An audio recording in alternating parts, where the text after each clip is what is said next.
ஆசான் அருட்தந்தை அவர்கள் அருளிய வேதாத்திரியம் வாழ்க வளமுடன். உலக சமுதாய சேவா சங்கம் வாழ்க வளமுடன். ஆழியார் அறிவு திருக்கோயில் வாழ்க வளமுடன். உலக சமுதாய சேவா சங்கம் ஸ்கை இணைய வழி வகுப்புகள், இணைய வழி கூட்டுத்தவங்கள் சிறப்பாக நிகழ வாழ்த்துவோம். வாழ்க வளமுடன்.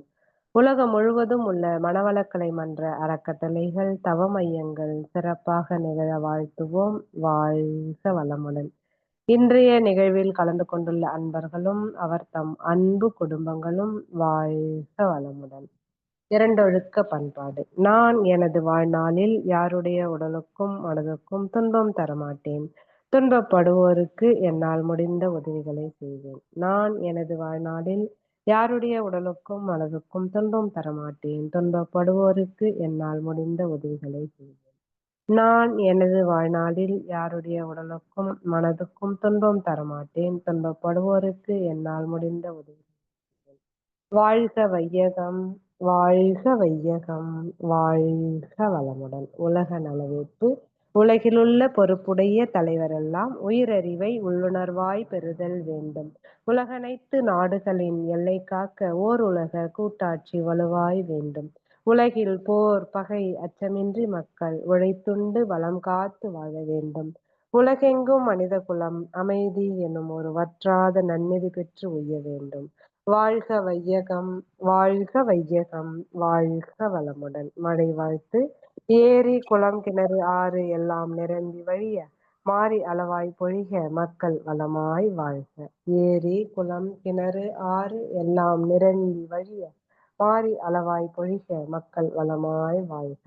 ஏரி குளம் கிணறு ஆறு எல்லாம் நிரம்பி வழிய மாறி அளவாய் பொழிக மக்கள் வளமாய் வாழ்க. வாழ்க வையகம், வாழ்க வையகம், வாழ்க வளமுடன். நம் மனதில் அமைதி நிலவட்டும். நம்மை சுற்றிலும் அமைதி நிலவட்டும். உலகம் முழுவதும் அமைதி நிலவட்டும். அமைதி, அமைதி, அமைதி. கைகளை அதிக ஓசையின்றி தேய்த்து கண்களில் வைத்து பின் முகத்தை தடவி இரு கைகளையும் தலைக்கு மேல் தூக்கி ஓர் ஆழமான மூச்சு இழுத்து விட வேண்டும். பிறகு கைகளை இறக்கிக் கொண்டு கண்களை திறக்க வேண்டும். அன்பர்களின் கனிவான கவனத்திற்கு ஒரு நினைவூட்டல். வாழ்க வளமுடன். அருட்தந்தை வேதாத்ரி மகரிஷி அவர்கள் தனி மனிதன் அமைதி பெறுவதற்காக உடல் நலத்திற்கு உடற்பயிற்சி, உயிர் வளம் பெற காயகல்ப பயிற்சி, மனம் அமைதி பெற அகத்தவம் மற்றும் அகத்தாய்வு பயிற்சிகளை அளித்துள்ளார்கள். இத்தகைய சிறப்பான மனவளக்கலை என்னும் வாழ்க்கை கல்வியை உலக சமுதாய சேவா சங்கம் ஸ்கை யோகா இணைய வழியே 12 நாட்கள் அடிப்படை பயிற்சியாகவும் அதனைத் தொடர்ந்து 4 மாதங்கள் சான்றிதழ் கல்வியாகவும் நம் இல்லம் தேடி வந்து அளித்து வருகிறது. இந்த சிறப்பான செய்தியினை நமது உறவுகளிடமும் நட்புகளிடமும் பகிர்ந்து அனைவரும் உடல் நலத்துடன் ஆரோக்கியமாக அமைதியாக வாழ நம்மாலான சிறு உதவியினை செய்வோம்.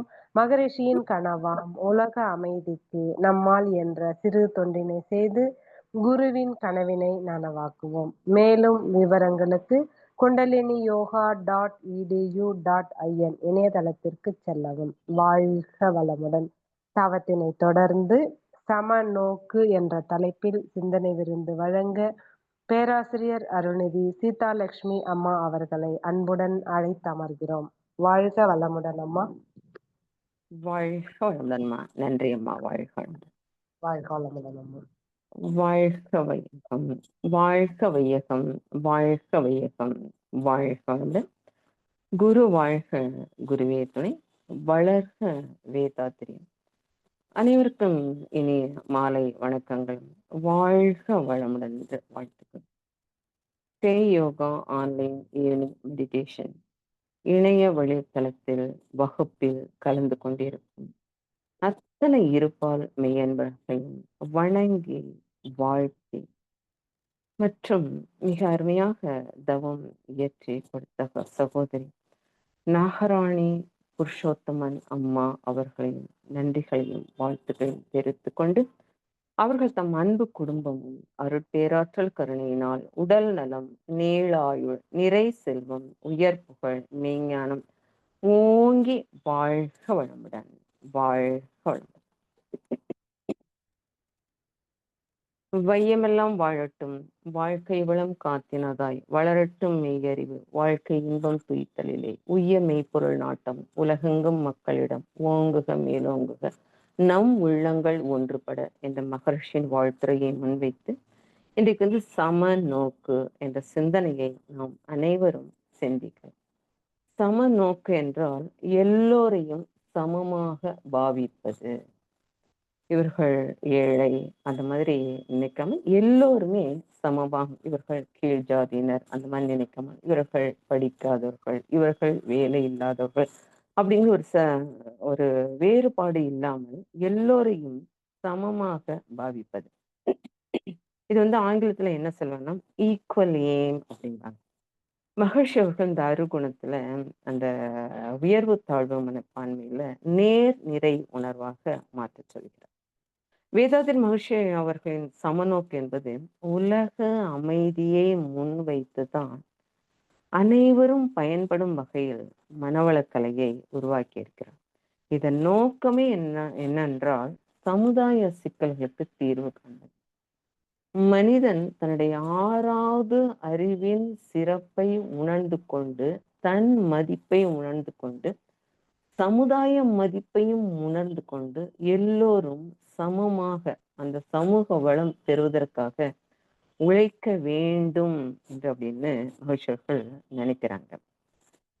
அப்போ இந்த ஸ்கை யோகா கற்றுக் கொடுக்கும் குண்டலினி யோகம் பயிலும் போது வேண்டாத அருகுணங்கள் முதல்ல அந்த சப்ஜெக்ட் தான் மகர்ஷி எப்போதும் எடுக்கிறாங்க. அகத்தா போறதுக்கு முன்னாடி இந்த ஆசை, சினம், கடும்பற்று, முறையற்ற பால் கவர்ச்சி, உயர்வு தாழ்வு மனப்பான்மை, பஞ்சம், அதை சீரமைத்தல் வேண்டும். ஏனென்றால் இன்றைய சமுதாய சூழ்நிலைகளை பார்த்தா எப்படி இருக்கு பார்த்தோம்னா வாழ்க்கை முறைகளை கணித்து பார்த்தால் பழக்கத்திற்கும் விளக்கத்திற்கும் இடையே போராடி கொண்டிருக்கும் ஜீவ இனம்தான் மனிதன் அப்படிங்கிறார். இந்த சமுதாய சூழ்நிலைகள் பார்க்கும்போது எங்க பார்த்தாலும் ஒரு பிரச்சனை, சங்கடங்கள், போட்டிகள், பொறாமைகள், அந்த பொருளாதாரத்தை ஈடு செய்யறதுக்காக ஓட்டங்கள், அந்த மாதிரி எத்தனை இருக்கு. இப்ப மகர்ஷி அவர்கள் சொல்லுங்க, இதை சமுதாய சூழ்நிலைகளை பார்த்தால் வாழ்க்கை முறைகளை கணித்து பார்த்தால் எல்லாமே இருக்கு. ஆனா ஒரு அமைதி இருக்கா, ஒரு நிம்மதி இருக்கா, வாழ்க்கை வளம் இருக்கு, வாழ்க்கை தரம் இருக்கா, பேங்க் பேலன்ஸ் இருக்கு, பங்களா இருக்கு, கார் இருக்கு, பிள்ளைங்க யூஎஸ்ல போறாங்க, ஆனா வாழ்க்கையில் நிம்மதி இருக்கா? அப்ப மகிழ்ச்சி அதைத்தான் சொல்றாங்க, பழக்கத்திற்கும் விளக்கத்திற்கும் இடையே போராடி கொண்டிருக்கும் ஜீவ இனம்தான் மனிதன். ஏன் அப்படி வருது? மனிதன் வித்து தொடராக வந்ததின் காரணத்தினால் விலங்கினங்களிலிருந்து வந்திருக்கோம். விலங்கின பண்பிலிருந்து சில செயல்களை செய்தோமானால் அது சமுதாயத்திற்கு பாதகமாக்கி விடுகிறது. மனித அறிவிலிருந்து சில செயல்களை செய்தோமானால் சமுதாயத்திற்கு அது சாதகமாக ஆகிறது. அப்ப ஏன் மனித அறிவிலிருந்து சமுதாயத்துக்காக செயல்கள் செய்வதில்லை, சமுதாய மதிப்பை உணர்வதில்லை? அதுதான் நம்ம கொஸ்டின். மகிஷ் அது ஒரு பாட்டு மூலமா சொல்கிறார். வெறுத்து எழும் வேட்கையினால் பிற உயிரை, பிற உடலை, பிறவியதன் சுதந்திரத்தை, விருப்பங்கள் இவற்றை பறித்துண்டு புலன் பற்றில் இன்பங்கள் துய்த்து பாலுணர்வில் இனப்பெருக்கம் செய்யும் இந்த மானிட கூட்டத்தை விலங்கினங்களுக்கு ஒப்பாகும் தானே அப்படிங்கிறார். வெறுத்து எழும் வேட்கையினால் பிற உயிரை, பிற உடலை, பிறவியதன் சுதந்திரத்தை, தங்க சுதந்திரத்துல தலையிடுவது. அப்போ இது விலங்கினத்துக்கு ஒப்பாகும் தானே. விலங்குகள் தூங்குது, மனிதன் தூங்குகிறான். விலங்குகள் சாப்பிடுது, மனிதன் சாப்பிடுது. விலங்குகள் சண்டை போடுது, மனிதனும் சண்டை போடுது. எது குறைவா இருக்கு, எது வேறுபாடா இருக்கு? அப்போ மகர்ஷி அவர்கள் அதைத்தான் அருகுணத்தை சீரமைக்க சொல்கிறார். இப்ப அருகுணம் என்றால் ஆசை, சினம், கடும்பற்று, முறையற்ற பால் கவர்ச்சி, உயர்வு தாழ்வு மனப்பான்மை, வஞ்சம் என்று 6 குணங்களை மாத்தணுங்கிறார். அப்ப ஆசை என்பது பேராசையாக மாற்றக்கூடாது. பேராசை என்பது கிரீடின்னு சொல்லுவாங்க ஆங்கிலத்துல. அதை நிறை மனமாக மாற்ற வேண்டும், கண்டென்மெண்டா மாற்ற வேண்டும் அப்படிங்கிற. இப்போ ஆசை வேண்டாம்னு சொல்ல முடியுமா? ஆசை வேண்டும். எதற்காக ஆசை வேண்டும்? லட்சியத்தை அடைவது ஒரு ஆசைதானே. வாழ்வில் உயர திட்டமிடுதல் ஒரு ஆசைதானே. இறைவனை தேடுதல் ஒரு ஆசைதானே. ஆனா அது பேராசையாக இருக்கக்கூடாது. பேராசையாக மாறக்கூடாது. அப்படி மாறும்போது என்ன ஆகும்னா, ஒரு ஆசை இருக்கு. ஒரு மெட்டீரியல் கான்சியஸ்ல நம்ம லைஃப்ல வாங்குறோம். ஒரு ₹1,00,000 ஒரு திங்ஸ் வாங்கணும்னு நினைக்கிறோம். பட் அதுக்கு தடை வருகிறது. அப்போ அந்த ஆசைக்கு தடை வரும்போது, அந்த ஆசை வேறு குணமாக மாறுகிறது, சினமாக மாறுகிறது. ஒரு கட்டத்துக்கு அது நகர்ந்து விடுகிறது. ஆசை வைத்த பொருள், ஆசை வைத்த நிகழ்ச்சிகள் மறந்து விடுகிறோம். ஆனால் அந்த சினத்தில் மனிதன் இருக்கிறான். அடுத்த கட்டத்துக்கு நகர்ந்து விடுகிறது. அப்போ ஆசைப்பட்ட பொருளையோ நிகழ்ச்சியோ மறந்துவிட்டு மனம் கோபத்தில் ஆழ்ந்து விடுகிறது. அதனால மகிழ்ச்சியர்கள் கிரீடிய கண்டன்மெண்டா மாத்துங்க. நிறை மனமாக மாற்ற வேண்டும். ஒரு விவசாயி இருக்கிறார், ஒரு மச்சு வீடு கட்டணும்னு நினைக்கிறார். தன் வாழ்நாள் முழுவதும் தன்னுடைய அறிவின் திறன், தன்னுடைய உழைப்பை, தன்னுடைய எண்ணம் எல்லாம், தன்னுடைய நினைவு, தன்னுடைய சிந்திக்க வேறு ஒன்றும் செலவிடாமல் தன்னுடைய ஆற்றலை எல்லாம் அதுல செலவழித்து விட்டு வாழ்நாள் முழுவதும் ஒரு மச்சு வீடு கட்டி முடிக்கிறார். அப்புறம் நினைக்கிற ஒரு பங்களா கட்டலாமே. அப்போ அது நிறைவேறாத ஆசை. வேற எதையும் நினைக்கிறது, அதையே நினைச்சு நினைச்சு அந்த ஆசையை அவனை அடிமையாக்கி விடுகிறது. அப்போ பேராசை அந்த கிரீடியை கண்டென்மெண்டா மாற்ற வேண்டும். அப்படி மாற்றவில்லை என்றால் ஆசைக்கு தடையே சினம். உயிரின் எழுச்சி ஆசை. அது ஆசையை மறந்துட்டு சினமாக மாறிவிடுகிறது. அப்ப சினம் என்றால் ஆங்கர், நீங்க ஆங்கிலத்துல அது டாலரண்டா மாத்தணும், பொறுமையாக மாற்ற வேண்டும். அப்போ ஏன் இந்த சினம் நம்மள்தான் அப்படி கிடையாது. இப்போ எல்லாரும் கலந்துருக்கோம். கோபப்படுங்க அப்படின்னு நான் சொல்றேன். கோபப்பட முடியுமா? கிடையாது. கோபத்தை மற்றவர்கள் நம்மளுக்கு உருவாக்கு, நம்மளோடதே கிடையாது. அது எங்க இருந்து வந்ததுன்னா, மூன்றாவது அறிவுல இருந்து வந்தது, எறும்புல இருந்து வந்தது. இப்ப எறும்பு தன்னோட சைஸை விட ஒரு அரிசி தூக்கிட்டு போகும், தூக்காம தூக்கிட்டு போகும். ஒரு குச்சி எடுத்து அந்த அரிசியை தட்டி விடுங்களேன், அது சுறு சுறு சுறு சுறு சுருண்டு சுண்டு கோபத்துல துடிக்கும். அப்போ அதுல இருந்துதான் வந்தது கோபம். எறும்பு கிட்ட நல்ல குணம் இருக்கு, சேர்க்கிற தன்மை இருக்கு. மழை காலத்துல நம்ம சேமிப்பு கிடையாது, நமக்கு ஃபுட்டு கிடைக்காது, சேமிக்கின்ற தன்மை இருக்கு. இன்னொன்னு அதோட டேலண்ட் என்ன, எறும்பு தரையில ஊர்ந்து கொண்டு போகும். அதே போல் எந்த ஸ்பீடுல போகுதோ செவுத்துக்குள்ள அப்படித்தான் போகும். நம்ம ஒரு பஸ்ல ஏறணும்னா கொஞ்சம் படி மேல வச்சோம்னா டிரான்ஸ்போர்ட் ஆன திட்டம். இப்ப எறும்புக்கு நல்ல குணங்கள் இருக்கு, ஆனா கோபம் தான் நிறைய டிரான்ஸ்போர்ட். அப்போ ஆங்கர் டாலரண்டா மாத்தணும் அப்படிங்கிறார், கோபத்தை பொறுமையாக மாத்தணும் அப்படிங்கிறார். அதுக்கு நெக்ஸ்ட் என்னன்னா கடும் பற்று அப்படிங்கிறார். கடும் பற்றுன்னா மிஸ்டர்லின, அதை ஈகையா மாற்ற வேண்டும் அப்படிங்கிறார். அதாவது சேரிட்டியா மாற்ற வேண்டும். மகர்ஷிகள் என்ன சொல்கிறார் என்றால், நம்முடைய ஒரு ஒரு வருமானத்தில் 1% சமுதாயத்திற்கு கொடுக்க வேண்டும். ஏனென்றால் அப்போதான் சமுதாய வளம் பெறும். இப்ப நீங்க பாருங்களேன், ஃபார்மர் எல்லாம் ஏழையாவே இருப்பாங்க, நெசவாளர்லாம் ஏழையாவே இருப்பாங்க, பணக்காரர்கள் பணம் பண்ணிக்கிட்டே போயிருப்பாங்க. அப்ப ஏன் இந்த வேறுபாடு? விவசாயிகள் சேத்துலயே கிடப்பாங்க, பணக்காரர்கள் ட்ரேட் பண்ணிருப்பாங்க. அப்ப அந்த பாகுபாடு இல்லையே, அந்த வேறுபாடு தானே இருக்கு. அப்ப மகிழ்ச்சியர்கள் அதற்காக இந்த சமுதாய வளம் பெறுவதற்காக 1% சமுதாயத்துக்கு கொடுக்க வேண்டும் அப்படிங்கிறாங்க. இல்லைன்னா அந்நிய நாட்டில் கடன் வாங்குகிற நிலைமை ஏற்படும். இப்ப நம்ம நாட்டுல எடுத்துக்கிட்டோம்னா 100% மக்கள் இருக்காங்க. அதுல 25% குழந்தை, நாம தான் அவங்களுக்கு செலவழிக்கணும். 25% முதியவர்கள், நாம தான் அவங்கள பார்த்துக்கணும். அவர்களை பொருள் ஈட்ட முடியாது, குழந்தைகளாலும் பொருள் ஈட்ட முடியாது. அப்ப 50% போயிடுச்சு. இன்னும் 50%, அதுல 25% உடல் ஊனமுற்றவர்கள், மன வளம் குன்றியவர்கள். அப்ப 75%, 75% அப்படியே போயிடுச்சு. இந்த 100%த்துல 25% மட்டும்தான் வருமானத்தை ஈட்டக்கூடியவர்கள். அவர்களை நம்ம எப்படி கவனிச்சுக்கணும் இல்லையா?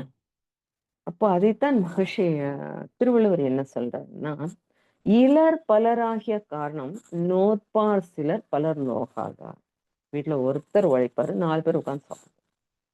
இலர் பலராகிய காரணம் நோற்பார் சிலர் பலர் நோகாதார். இப்ப நம்மளால என்ன முடியுமோ ஏதாவது பொருள் ஈட்டி சமுதாயத்துக்கு கொடுக்க வேண்டும்.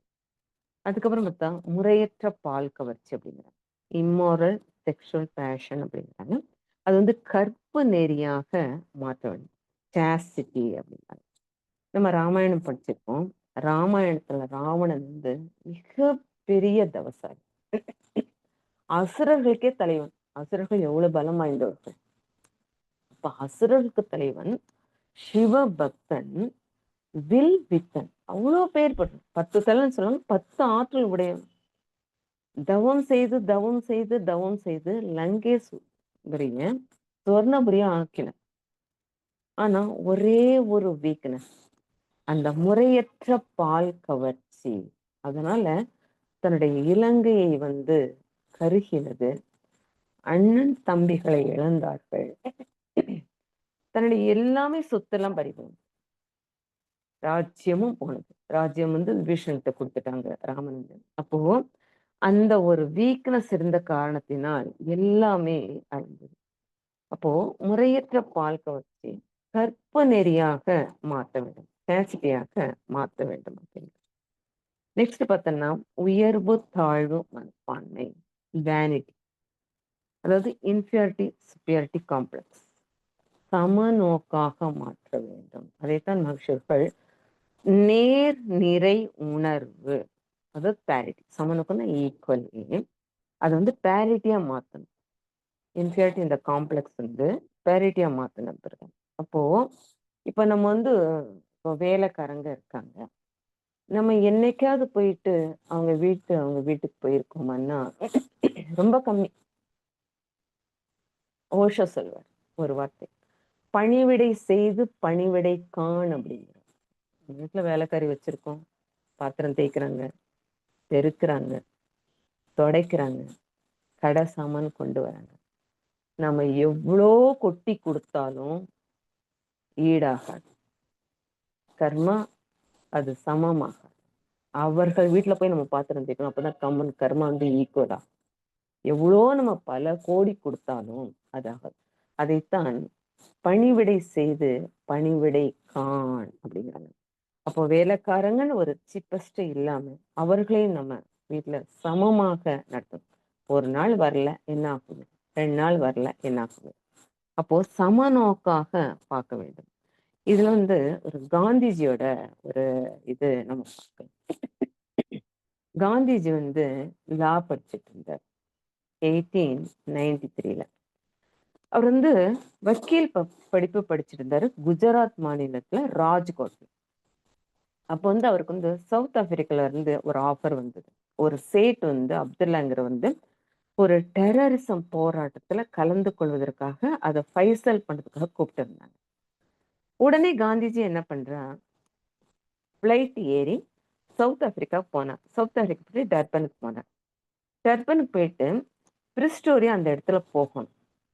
அங்க போயிட்டு ஒரு ட்ரெயின்ல போகணும், பிரிஸ்டோரியாவுக்கு போகணும். ஒரு ட்ரெயின்ல போறார். ட்ரெயின்ல போறதுக்கு ஃபர்ஸ்ட் கிளாஸ் டிக்கெட் வாங்கியிருக்கிறார். வாங்கிட்டு பயணம் செய்து கொண்டிருக்கும் போது டிடிஆர் இருந்து செக்கிங் வரும். நம்ம ட்ரெயின்ல போறோம் இல்லையா, நம்ம தான் செல்போன்ல வச்சாரும் ஆதார் ஐடி காமிங்க அப்படிங்கிறாங்க, இல்லைன்னா பிரிண்ட் காமிங்க. அந்த மாதிரி டிடிஆர் வர, டிடிஆர் வந்து செக் பண்றார். செக் பண்ணிட்டு சொல்றார், நீ வந்து 3rd கிளாஸ்ல போய் உட்காருங்க அப்படிங்கிறார். இப்ப காந்திஜி சொல்றார், ஏன் நான் வந்து ஃபர்ஸ்ட் கிளாஸ் ட்ரெயின் டிக்கெட் வாங்கியிருக்கேன், என்ன எதுக்கு 3rd போக சொல்றீங்க அப்படிங்கிறார்.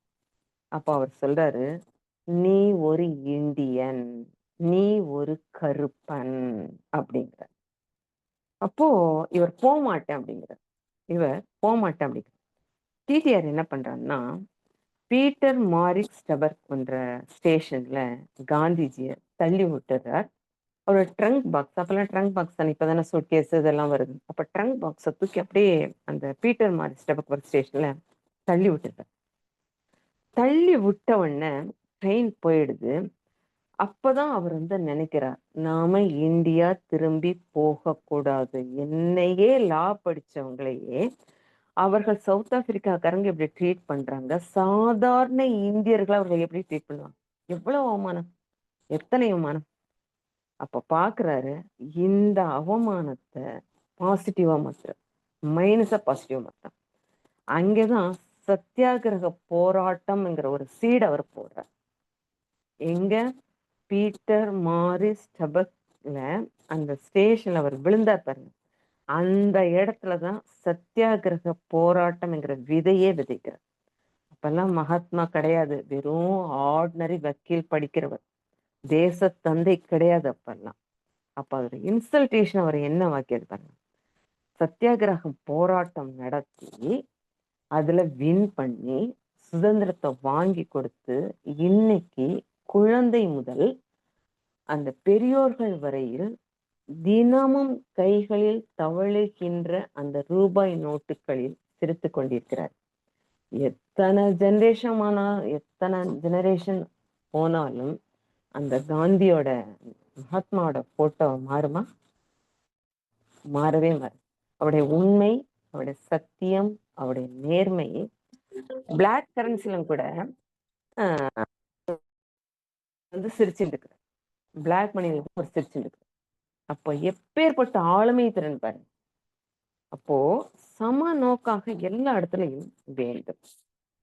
இப்போ என்ன, அப்போ வந்து உயர்வு தாழ்வு மனப்பான்மைய நேர் நிறை உணர்வாக மாற்ற வேண்டும் அப்படிங்கிற. அப்புறம் பார்த்தா வஞ்சம், வெஞ்சன்னு சொல்லுவாங்க. அது வந்து என்னவா மாற்றணும்னா மன்னிப்பாக மாற்ற வேண்டும், பர்கினஸாக மாற்ற வேண்டும். வஞ்சமனத்தான் படிற்றொழுக்கம் பூதங்களைந்தும் அகத்தே நகும் வள்ளுவர் பெருந்தகை. நாம ஒருத்தரை வஞ்சம் பண்ணிக்கிட்டு பொறாம பண்ணிக்கிட்டு வச்சிருந்தா நம்மளோட மூலாதாரத்தோட சூடு வந்து தலைக்கேறி ஹெட்டேக் வரும், சயின்ஸ் சொல்லி. இன்னும் வெறுப்பையும் அவர்கள் மேல வேற ஏதாவது கோபத்தையும் வெறுப்பையும் வஞ்சத்தையும் வச்சுக்கிட்டு இருந்தா சுவாதிஷ்டானத்துல இப்ப நீர் சத்து தலையில ஏறி அந்த சளி பிடிக்கிற நிலைமையில வரும். மணிப்புறத்துல இருக்கிற சூடு தலைக்கு ஏறி கண்களில் வந்து அந்த எரிச்சல், இதயத்தில் இருக்கிற காற்றோட்டம் பாதித்து கேஸ் ஃபார்ம். அதைத்தான் வள்ளுவர் பெருந்தகை வஞ்சமனத்தான் படிற்றொழுக்கம் பூதங்களையும் அகத்தே நகும். நீ ஒருத்தர்கிட்ட வஞ்சம் பண்ணிட்டு இருக்கிறியா, ஒருத்தட்ட பொறாம பண்ணிட்டு இருக்கிறியா, உன்னை என்ன பண்ற பாரு அப்படின்னு பூதங்கள் சொல்லும், அது பூதங்கள் பண்ணி காமிக்குவான். அப்போ வஞ்சம் வந்து பர்கினஸா மாற்ற வேண்டும். மகர்ஷி வாழ்க்கையில ஒரு நடந்த சம்பவம் 1910 இருந்து 1915 வரைக்கும் ஜப்பானின் ஆதிக்கத்தின் கீழ் கொரியா ஐலாண்ட் இருந்தது. மகர்ஷி தன்னுடைய வாழ்நாளில் கொரியா சென்றிருந்த போது அப்போ வந்து கொரியா மக்களை பார்த்து ஜப்பான் மக்களை வாழ்த்துங்கள் அப்படிங்கிறார். அந்த டைம்ல கொரியா மக்கள் சொல்றாங்கன்னா நாங்கள் வாழ்த்த மாட்டோம் அப்படிங்கிறார். மகர்ஷி என்ன கான்செப்ட் எடுத்திருக்கிறாருன்னா பகைவனுக்கருள்வாய் நன்னெஞ்சே என்ற பாரதியார் கான்செப்ட் எடுத்து அப்ப சொல்லியிருக்கிறாரு. அப்ப அவர்கள் சொன்னாங்க, இல்ல இல்ல எங்களால முடியாது அப்படிங்கிறார். ஏன் அப்படிங்கிறாரு, நாங்கள் 5 வருடம் அவர்களுக்கு கீழ் இருந்த போது எங்களுக்கு மிக கொடுமைகள் செய்திருக்கிறார்கள், எங்களால் அவர்களை மறக்க முடியவில்லை, இந்த கொடுமையை மறக்க முடியவில்லை அப்படிங்கிறார். உங்களோட பகைவனுக்கு கருள்வாய் பகைவனுக்கு வாழ்த்துதல் என்ற கருத்தை எங்களால் ஏற்றுக்கொள்ள முடியவில்லை. மேலும் அவர்கள் என்ன செய்யறாங்கன்னா, மகிழ்ச்சி துன்பம் செய்தவனுக்கு நம்ம வாழ்த்தும் போது மேலும் வழி வகுத்தி கொடுப்பதுதானே ஆகும் அப்படிங்கிறார். இப்ப மகிழ்ச்சி இருக்கிற வினைப்பதிகளின் தொகுப்பு தான் மனிதன், அதை கழிக்க வேண்டும் என்றால் அப்போதுதான் அந்த உயிர் தூய்மை பெற முடியும், அந்த வினைப்பதிவை கழித்து தூய்மை பெற முடியும். மனிதனை பிறர் செயலின் மூலமாகத்தான் கர்ம வினை வெளியேறும். வினைப்பதிவே தேகம் கண்டாய் வினை நீங்கிய பின் திணையளவு நிலம் இல்லா கண்டாய் பட்டினத்தை. இந்த பதிவு, இந்த தேகம் எப்படிங்க, வினைப்பதிவு. அந்த நீங்கிடுச்சுன்னா திணை அந்த கடுகு மாதிரி இருக்கணும், அந்த அளவு கூட நமக்கு பூமி சொந்தம் இல்லையா, மேல போய் என்னத்துக்கு. இந்த விண்வெளி சுற்று இந்த கல்லெல்லாம் சுத்தின்னு இருக்கிறது, சுத்தின்னு பார்த்துட்டு இருக்கிறது. பூமியில எவ்வளவு அழகான இயற்கை காட்சிகள், குழந்தைகள், மலர்கள், தோட்டங்கள். பூமி வெயில் இதுதானே கொடுத்தாங்க, இலவசமாகத்தானே கொடுத்திருக்காங்க. காற்று இலவசத்தானே கொடுத்திருக்கு இந்த உலகம், இந்த இறைவன். தண்ணீர் இலவசத்தான நதியில போயிட்டு இருக்கு. அதை எடுத்துட்டு மகர்ஷியர்கள் சொல்லுகிறார்கள், அழிக்க எடுக்கும் முயற்சி செழிக்க எடுக்கலாமே அப்படிங்கிறது. நம்ம ஒரு துறையில அழிக்கும் போகும்போது என்ன ஆகும்? அப்ப அது செழிக்க எடுக்கலாமே. இப்போ மகர்ஷியர்கள் வினை பதிவுகளின் தொகுப்பு தான் அதை கழிக்க வேண்டும் அப்படிங்கிறார். அப்பதான் அந்த உயிர் தூய்மை பெற முடியும். பிற செயலின் மூலமாக கர்மவினை வெளியேறும் போது ஒரு மனிதனை கருவியாக்கி, ஒரு துன்பம் ஆப்போசிட் கேரக்டர் தான் கருவியாக்கும். நமக்கு இறைவன் துன்பத்தை கொடுக்கிறான். அவர்களால் அந்த பாவப்பதிவு வினை வெளியில் வந்து விடுகிறது. இது ஒரு நல்ல வாய்ப்பாக பயன்படுத்திக் கொள்ளல் வேண்டும் அப்படிங்கிறது. அப்போ ஜப்பான் சென்றிருந்த போது கொரியா மக்களையும் ஜப்பான் மக்களையும் இருவரையும் வாழ்த்துங்கள் என்று சொல்லி, இரு நாடுகளுக்கு பகைமை நீங்கி வாழ ஒரு சம நோக்கு ஏற்படுத்த வேண்டும் என்று ஒரு முயற்சி எடுத்துக்கொண்டார்கள். அதாவது மனுஷபுத்திரன் ஒரு கவிதை எழுதுவார். நீ வேண்டாம் என்று நான் ஒதுங்கிவிட்டேன், நான் வேண்டாம் என்று நீ ஒதுங்கிவிட்டாய், நமக்குள் ஏன் பகைமை உணர்வு? நீ வேண்டாம் என்று நான் ஒதுங்கிவிட்டேன், நான் வேண்டாம் என்று நீ ஒதுங்கிவிட்டாய், நமக்குள் ஏன் பகைமை உணர்வு? போக வேண்டியது முடியலையே. அதனால மனுஷன் என்ன சொல்றாங்க? வாழ்க வளமுடன் அப்படின்றாங்க. அப்போ இந்த கொரியா மக்களையும் ஜப்பான் மக்களையும் வாழ்த்தி வாழ்த்தி சம நோக்கு வருவதற்காக, இந்த போரை தடுப்பதற்காக அவர்கள் முயற்சி எடுத்துக்கொண்டார்கள். இப்ப ஏன் சமநோக்கு இல்லாமல் இருக்கிறது? மனித வாழ்வு புலன் உணர்வின் காரணமாக ஞான கர்மேந்திரங்கள் என்று அழைக்கப்படுகின்ற ஞானேந்திரங்கள் மன இயக்கம், கர்மேந்திரங்கள் உடல் இயக்கம். இந்த உடல் இயக்கம் மன இயக்கம் மூலமாக மன அலை சுழல் 14 to 40 வினாடிக்கு பெர் செகண்ட் 14 முதல் 40 வரை சுற்றி இருப்பதனால் அங்கு நுண் மான் நுழை புலன் உணர்வு கிட்டாது அப்படிங்கிறாங்க. அதை ஆங்கிலத்தில் பெர்சிபிகாசிட்டி அப்படிங்கிறாங்க. நுண் மான் நுழை புலனறிவு உணர்வு கிட்டாது அப்படிங்கிறாங்க. இந்த நிலையில்தான் அருகுணங்களான ஆசை, சினம், கடுப்பற்று போன்றவற்று மனம் இயங்கும். அப்போ மனம் இயங்கும் போது 5 பழி செயல்களாக மாறும் அப்படிங்கிறாங்க. பொய், சூது, களவு, கொலை. புலன் உணர்வுகளில் அந்த மனம் மயங்கி மயங்கி கிடக்கும். அதைத்தான் ஔவையாரம்மா சொல்றார்கள், நல்லாரை காண்பதும் நின்றே, நலமிக்க நல்லார் சொல் கேட்பதும் நின்றே, நல்லார் குணங்கள் உரைப்பதும் நன்றே, அவரோடு இணங்கி இருப்பதும் நன்றே. நல்லாரை காண்பதும் நன்றே, நலமிக்க நல்லார் சொல் கேட்பதும் நன்றே, நல்லார் குணங்கள் உரைப்பதும் நன்றே, அவர்களோடு இணங்கி இருப்பதும் நன்றே. அப்ப மனுஷர்கள் என்ன சொல்றாங்கன்னா, அகநோக்கு பயிற்சியின் மூலம் மனதை உயிரில் ஒடுக்கி மன அலை சுழலை குறைத்து, நம்ம ஸ்கை யோகாவில் குண்டலினி யோகம் சொல்லி கொடுக்குறாங்க. அதுக்கு முன்னாடி நாடி சுத்தி பிராணாயம் சொல்லி கொடுக்குறாங்க. அதுக்கப்புறம் தண்டோட சுத்தி பிராணாயம் சொல்லி கொடுக்குறாங்க. அதுக்கு முன்பு உடற்பயிற்சி சொல்லி கொடுக்குறாங்க. அப்போ உடல் நலத்துக்காக உடற்பயிற்சி, மனநலத்துக்காக தியானம், அப்புறம் சிறப்பு பயிற்சின்னா காயக்கல்ப பயிற்சி, உயிர் பயிற்சி, காயக்கல்ப பயிற்சி சொல்லி கொடுக்குறாங்க.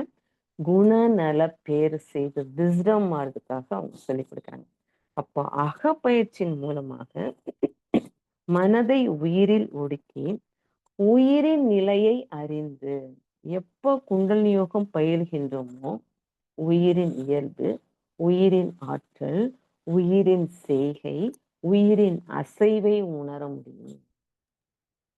நொடியில் அடி வைத்து நுண் உணர்வாக்கி கடிய பிறப்பிற்க காட்டினேன் நந்தியே அப்படின்னு திருமலை சொல்றார். குரு ஒரு செகண்ட் நம்ம மூலாதாரத்தை தொட்டு அப்படியே முதுகுத்தண்டு வழியாக உச்சந்தலையில் ஏத்தி புருவமத்தை கொண்டு வராங்க பாருங்க.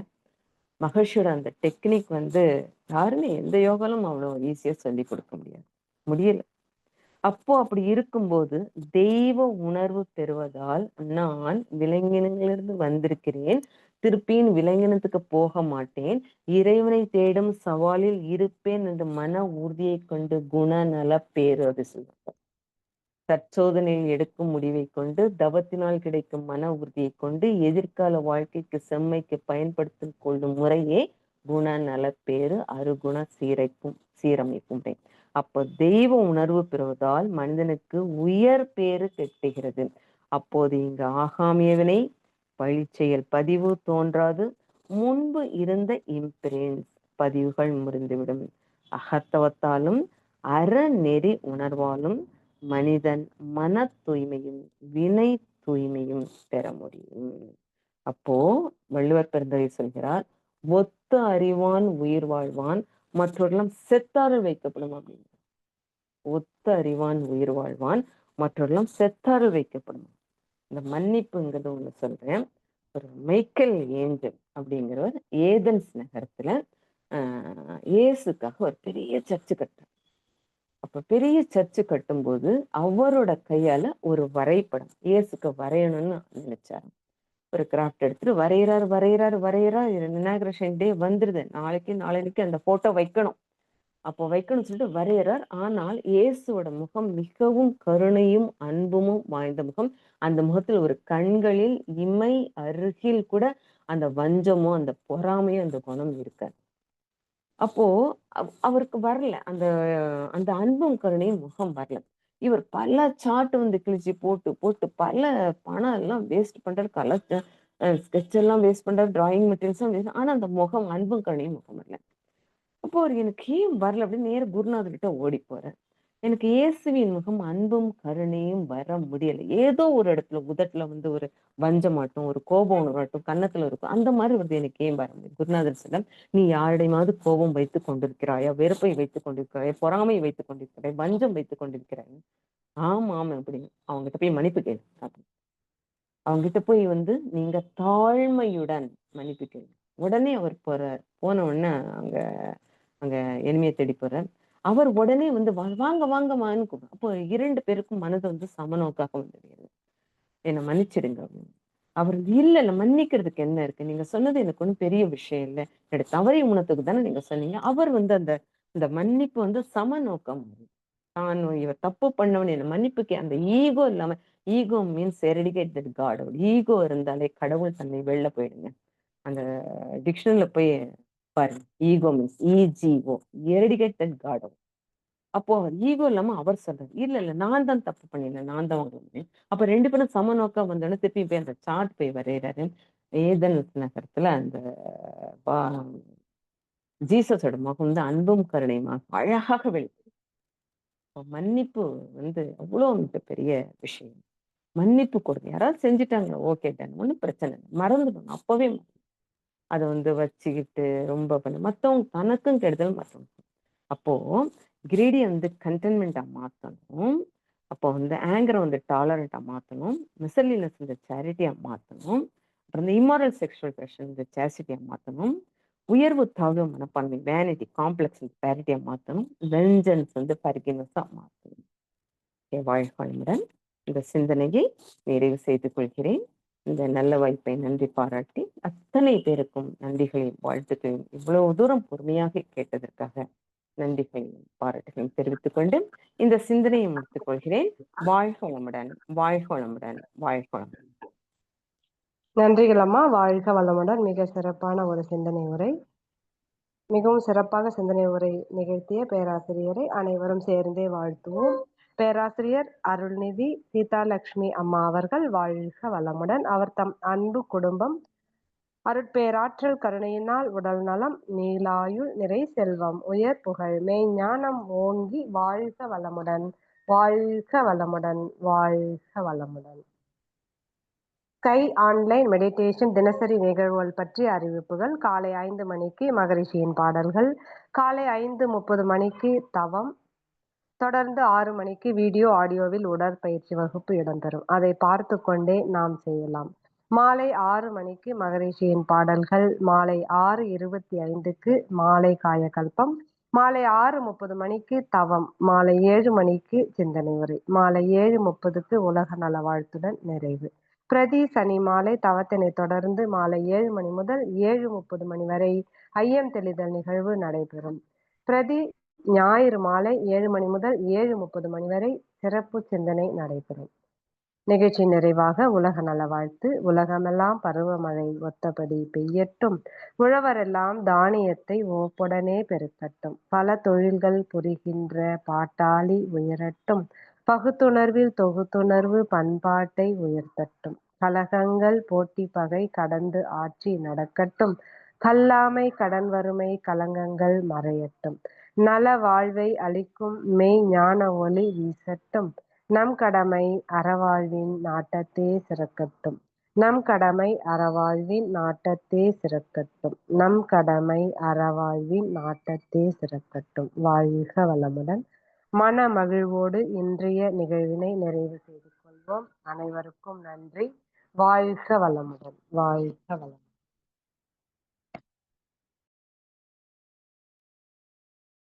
வாழ்க.